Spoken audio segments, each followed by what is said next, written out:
What up, camera fam? I got family. Today we're going to be going over the 3 best wildlife cameras that you can buy today. Little caveat before we start and how this is going to work. I am judging these cameras off of 3 categories: affordability, capability, and durability. They'll be scored on a scale of 1 to 5, 1 being the worst, 5 being the best. I will not be including any cameras above $5,500, so that you will not see the Z9, A1, because we all know those would be the 3 cameras I'm talking about is the top flagship camera from each brand. We are talking about cameras for us humble people of meager means, peasants. These are cameras for regular people, and these can even be used at professional grade levels. The first camera on the list is going to be the Canon R5. Starting off with affordability, it gets a 3 out of 5. You can pick one of these up for $3,000 to $3,400, I believe. I don't think $3,500 is the real price, but they are on sale right now, and you can pick them up for as low as $3,000, which I think is pretty dang good for a camera with these type of capabilities. I gave it an extra little ding on affordability because most of you wanting to do wildlife photography are probably gonna be looking at the Canon 100 to 500 f7.1, and unfortunately that lens is $2,800, which I think is horrendously expensive compared to the competitors' offerings. Capability: this is the most capable camera on the list. It's got a 45 megapixel sensor. It'll do 4K 120. It'll do 20 frames per second. The autofocus is insane. You will not be missing shots of the Canon R5. It is an amazing camera. Durability: I give this a 3 out of 5. It is notorious for having overheating issues in video mode, so if you're planning on shooting in 4K, keep that in mind. But the Canon R5 is weather sealed, so you don't have to worry about snow and rain and that type of stuff. It is not built like a tank like Nikon, so even without the overheating, I probably would have only given it a 4 out of 5 on durability. All right, next one up.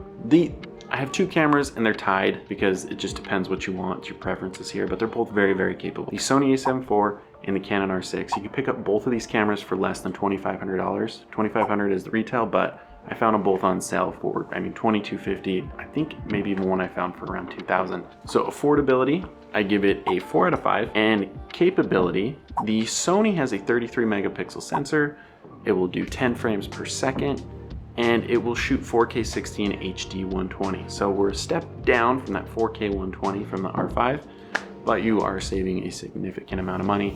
Sony also has the affordable 200 to 600, which is pretty dang cool. The Canon R6 has 24 megapixels, but it will do 20 frames per second. And I'm gonna give the edge here. If you're doing any type of video, I would go with the Sony, because Canon does not allow custom saved video modes for some reason, or they only allow 1. The Sony has 6. Durability, I give them both a 4 out of 5. They both are weather sealed, not built like giant tanks like Nikon's. Last one is the Canon R7. This camera I found on sale for $1,069 was the cheapest, but full retail price is $1,399, which is not bad compared to the rest of them. So affordability, 5 out of 5. The next one is capability, and this is where we take some hits. Now, it is an extremely capable camera for what it is. You get 4K 60, HD 120, you get, I think, 30 frames per second, and you get 32.5 megapixels, which is very, very good. So why is this camera only for $1,399? That's because it's a crop sensor. It's a caveat. So with crop sensor, you're not going to get as good a low light performance, and unfortunately we all know wildlife likes to hang out in the dark, sunrise and sunset. You're going to be dealing with higher ISOs, and this camera's not going to deal with that as well. That's just kind of the pros and cons of it, but you do get some awesome features in competing with cameras that are $1,000 more than it.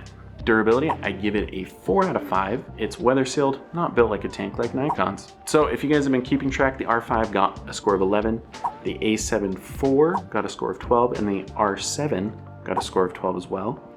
The runner-up to the R5, I didn't mention earlier, would have been a Nikon Z8. They are $39.99, and the autofocus is not as good, but the durability is better. So you get a 5 out of 5 on durability instead of a 3, but the capability will go significant. It'd be at least a 4, maybe a 3, because Nikon's autofocus just is not as good as Canon's. All these cameras, you cannot go wrong. It just depends on your budget and what you're looking for. Anyway, put comments down below.